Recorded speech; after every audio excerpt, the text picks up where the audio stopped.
नमस्कार मेरे प्रिय विद्यार्थियों, सबसे पहले हिंदी एजुकेशनल चैनल में मैं आपका स्वागत करता हूं। आज मैं आपके समक्ष प्रतिवेदन लेखन या रिपोर्ट राइटिंग कैसे लिखा जाता है उस विषय पर अपने कुछ विचार आपके समक्ष प्रस्तुत करना चाहता हूं।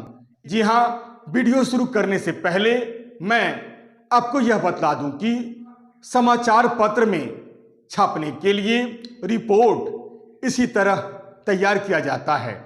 प्रतिवेदन लेखन या रिपोर्ट राइटिंग व्याकरण का एक बहुत ही महत्वपूर्ण चैप्टर है, अतः यह वीडियो आपके लिए बहुत ही महत्वपूर्ण वीडियो है।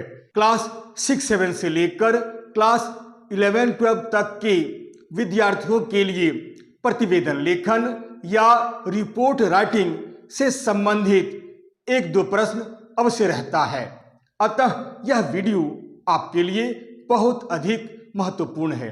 इसे आप शुरू से लेकर अंत तक देखने का प्रयास कीजिए ताकि आप अधिक से अधिक नंबर प्राप्त कर सकें। तो चलिए शुरू करता हूं। प्रतिवेदन लेखन, जी हां, प्रतिवेदन लेखन या रिपोर्ट राइटिंग। सबसे पहले प्रतिवेदन क्या है, प्रतिवेदन लेखन किसे कहते हैं, यह जानना बहुत जरूरी है। जी हां, प्रतिवेदन का अर्थ होता है सूचना देना, लेखन का अर्थ होता है लिखना। जी हां, प्रतिवेदन लेखन या रिपोर्ट राइटिंग हिंदी व्याकरण का एक बहुत ही महत्वपूर्ण भाग है। प्रतिवेदन लेखन को अंग्रेजी में रिपोर्ट या रिपोर्टिंग भी कहा जाता है। गद्य साहित्य की अलग अलग विधाओं में प्रतिवेदन लेखन भी एक विधा है।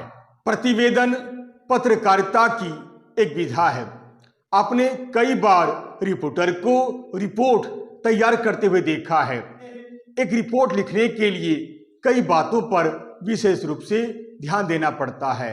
एक रिपोर्टर कई बातों पर ध्यान देकर एक रिपोर्ट तैयार करता है ताकि उसका रिपोर्ट प्रभावशाली बने।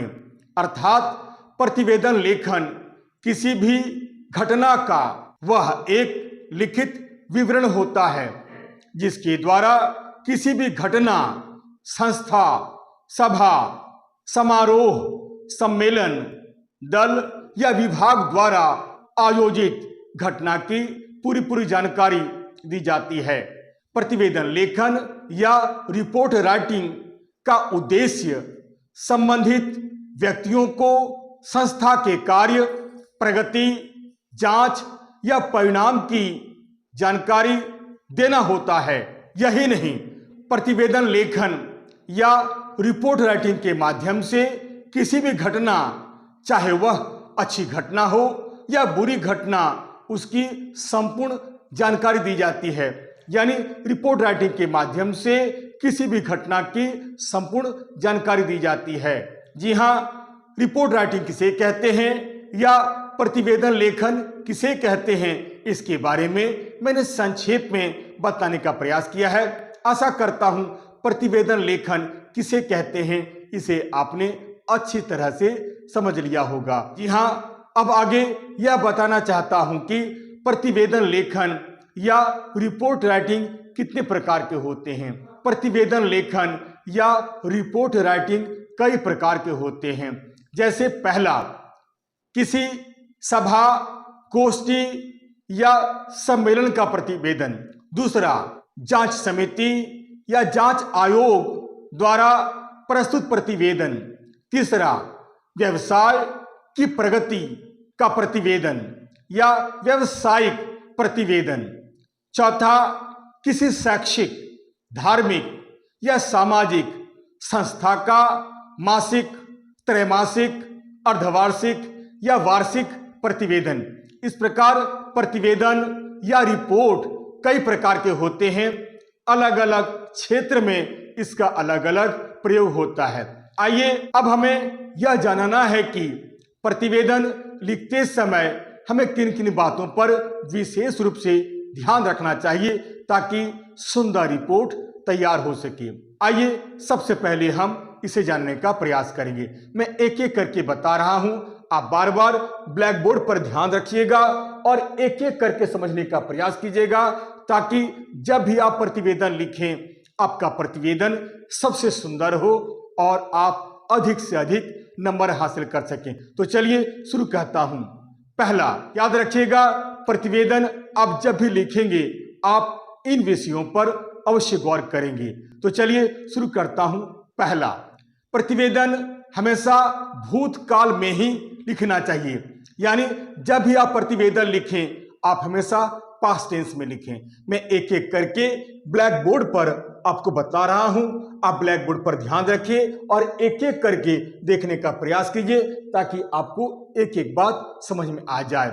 दूसरा, प्रतिवेदन तैयार करते समय हमेशा हमें इस बात का ध्यान रखना चाहिए कि प्रतिवेदन पूरी तरह से स्पष्ट हो और पूर्ण हो, अर्थात आधा अधूरा ना हो, क्योंकि जब कोई रिपोर्ट आपका पढ़ेगा तो उसे अच्छी तरह से समझ में भी आ जानी चाहिए। यानी प्रतिवेदन आप जब भी लिखें वह पूरी तरह से स्पष्ट हो और पूर्ण हो। तीसरा, प्रतिवेदन लिखने के बाद एक उचित शीर्षक अवश्य देना चाहिए। आप समाचार पत्र पढ़ते हैं, आपने समाचार पत्र में देखा होगा कि एक शीर्षक दिया हुआ रहता है। एक शीर्षक, कई बार शीर्षक देखकर ही आप पढ़ने का प्रयास करते हैं। इसलिए प्रतिवेदन लिखने के समय एक उचित शीर्षक अवश्य देना चाहिए, ताकि लोग आराम से पढ़े और समझ सके। चौथा, प्रतिवेदन लिखते समय हमें इस बात का भी ख्याल रखना चाहिए कि प्रतिवेदन हमेशा हम संक्षेप में लिखें और तो और क्रमबद्ध रूप से लिखने का प्रयास करें और मुख्य बातों को ही लिखें।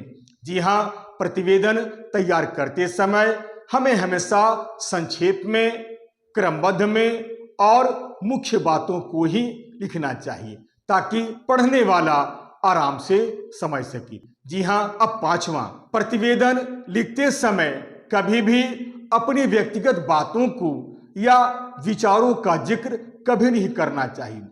आप प्रतिवेदन जब भी लिखें कभी भी आप अपनी व्यक्तिगत बातों का उल्लेख नहीं करें और न ही अपने विचारों को थोपने का प्रयास करें, अन्यथा आपका प्रतिवेदन अच्छा नहीं होगा। आइए अब छठवां, प्रतिवेदन लिखते समय याद रखना चाहिए घटना कब, कहां और कैसे घटी है तथा किस कारण यह घटना घटी है आदि आदि बातों का जिक्र अवश्य करना चाहिए, ताकि आपका प्रतिवेदन प्रभावशाली हो। आइए अब सातवां, प्रतिवेदन आप जब भी लिखें इस बात का पूरा ध्यान रखें कि प्रतिवेदन की भाषा सरल, सहज और स्पष्ट होनी चाहिए, ताकि लोगों को अच्छी तरह से समझ में आ जाए। इसके साथ ही साथ हमें इस बात का भी ध्यान रखना चाहिए कि प्रतिवेदन की भाषा विषय वस्तु पर आधारित हो, सरल हो और स्पष्ट हो। आइए अब आठवां, प्रतिवेदन लिखते समय हमें इस बात का भी ध्यान रखना चाहिए कि जो भी लिखें वह बिल्कुल सत्य हो, प्रामाणिक हो और विश्वसनीय हो, ताकि लोगों को बिल्कुल सच लगे। यदि विषय लंबा हो तो आप अलग अलग अनुच्छेद में लिखें, ताकि लोग आराम से पढ़ सके और समझ सके। आइए अब नौवां, प्रतिवेदन लिखते समय संस्था का नाम, बैठक का उद्देश्य, आयोजन स्थल, समय और दिनांक सही लिखना चाहिए। आइए अब 10वां, प्रतिवेदन लिखने से पहले हमें सारे तथ्यों को एकत्रित कर लेना चाहिए, ताकि प्रतिवेदन तैयार करते समय हमें किसी प्रकार की असुविधा ना हो। आइए अब 11वां, यदि कोई महत्वपूर्ण निर्णय उस कार्यक्रम में लिया गया है तो उसे भी रिपोर्ट तैयार करते समय प्रस्तुत कर देना चाहिए। आइए अब 12वां, इसके साथ ही साथ संस्था की गतिविधियों और लिए गए निर्णयों की भी पूरी जानकारी रिपोर्ट करते समय दे देना चाहिए। यही नहीं, प्रतिवेदन जब पूरी तरह से तैयार हो जाए तो अंत में प्रतिवेदक का हस्ताक्षर अवश्य ले लेना चाहिए, या प्रतिवेदक का यह दायित्व है कि प्रतिवेदन पूरा हो जाने के बाद अपना हस्ताक्षर नीचे कर दें।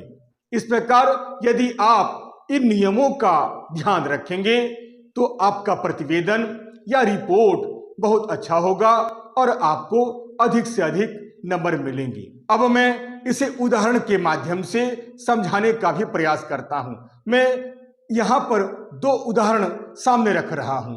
यदि आप इन विषयों पर गौर करेंगे तो आप बहुत अच्छा रिपोर्ट तैयार कर पाएंगे। मान लीजिए एक प्रश्न है, आपके विद्यालय में इस बार प्रेमचंद जयंती समारोह हर्ष उल्लास के साथ मनाया गया।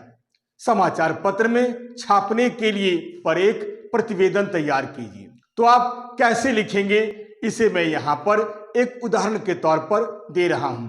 आप शुरू करेंगे 31 जुलाई 2024 को कौन सा दिन था, आप यहां पर दिन भी लिखिएगा। हमारे विद्यालय में, यहां पर आप अपने विद्यालय का नाम दीजिएगा कि प्रेक्षागृह में प्रेमचंद जयंती समारोह का आयोजन किया गया। इस समारोह में कक्षा 6वीं से लेकर 12वीं तक के विद्यार्थियों ने भाग लिया। इस अवसर पर प्रेमचंद जी की तस्वीर रखी गई थी। इस अवसर पर जहां कक्षा 8वीं के बच्चों ने उनकी प्रसिद्ध कहानी रक्षा में हत्या कहानी का नाट्य रूप प्रस्तुत किया, वहीं विद्यालय के कप्तान प्राची मिश्रा ने प्रेमचंद के संपूर्ण जीवन पर एक भाषण भी दिया। यही नहीं, उक्त अवसर पर कुछ गणमान्य अतिथि, अभिभावक एवं शिक्षकगण भी मौजूद थे। कुछ मेधावी छात्रों को विद्यालय के सचिव महोदय ने प्रेमचंद की छोटी कहानियों की पुस्तकें भी उपहार स्वरूप वितरित किया। इस कार्यक्रम का शुभारंभ सरस्वती वंदना से हुआ तथा कार्यक्रम का संचालन विद्यालय के वरिष्ठ अध्यापक श्री सुबोध पांडे जी ने किया। अंत में विद्यालय के प्रधानाचार्य जी ने मुंशी प्रेमचंद के कृतित्व एवं व्यक्तित्व पर प्रकाश डाला तथा कार्यक्रम सफल बनाने के लिए सभी विद्यार्थियों को भी धन्यवाद दिया। आप इस तरह लिख सकती हैं। मैं यहाँ पर एक और उदाहरण दे रहा हूँ। आशा करता हूँ इस उदाहरण के बाद प्रतिवेदन कैसे लिखा जाता है आप अच्छी तरह से समझ आइएगा। जी हाँ, दूसरा उदाहरण है, सेंट माइकल स्कूल में प्रदर्शनी का आयोजन। इसे हम इस तरह लिखेंगे, दुर्गापुर संत माइकल स्कूल में सोमवार दिनांक 6 दिसंबर 2024 को एक प्रदर्शनी का आयोजन किया गया। इस प्रदर्शनी में छोटी बड़ी सभी कक्षा के विद्यार्थियों ने भाग लिया। सभी विषय के लिए अलग अलग कमरे दिए गए थे। सभी विद्यार्थियों ने अपनी अपनी सुविधा के अनुसार प्रत्येक विषय के लिए, जैसे हिंदी, इतिहास, भूगोल, विज्ञान, बांग्ला, अंग्रेजी आदि आदि विषय पर एक एक मॉडल तैयार किए थे। इस प्रदर्शनी में मुख्य बात यह थी कि कुछ विद्यार्थी ऐसे भी थे जिन्होंने बेकार की चीजों से तरह तरह के बहुत ही सुंदर मॉडल बनाए हुए थे, जो इस प्रदर्शनी का आकर्षण का केंद्र बना हुआ था। इस प्रदर्शनी को देखने के लिए दूर दूर से लोग आए हुए थे। सुबह से लेकर शाम तक एक तरह से यहाँ मेला सा लगा हुआ था। आए हुए लोगों के लिए बैठने तथा खाने पीने का भी अच्छा प्रबंध किया गया था। अंत में विद्यालय के प्रधानाचार्य ने इस प्रदर्शनी को सफल बनाने के लिए सभी विद्यार्थियों को धन्यवाद दिया। बस यहीं तक लिखिएगा। आशा करता हूं इस वीडियो को देखकर अब आप समझ गए होंगे कि प्रतिवेदन या रिपोर्ट राइटिंग कैसे लिखा जाता है, प्रतिवेदन लेखन या रिपोर्ट राइटिंग कैसे तैयार किया जाता है। यदि आप मेरी बातों का ख्याल रखेंगे तो आशा करता हूं आप बहुत अच्छा प्रतिवेदन लिखेंगे और आपको अच्छा नंबर अवश्य मिलेगा। आशा करता हूं आप इस वीडियो को देखकर प्रतिवेदन कैसे लिखा जाता है इसकी आपने पूरी जानकारी प्राप्त कर ली। यदि आपको यह वीडियो अच्छा लगता है, उपयोगी लगता है, सारगर्भित लगता है तो आप इसे लाइक करें, शेयर करें और तो और सब्सक्राइब करना बिल्कुल नहीं भूलें। तब तक के लिए नमस्कार, धन्यवाद।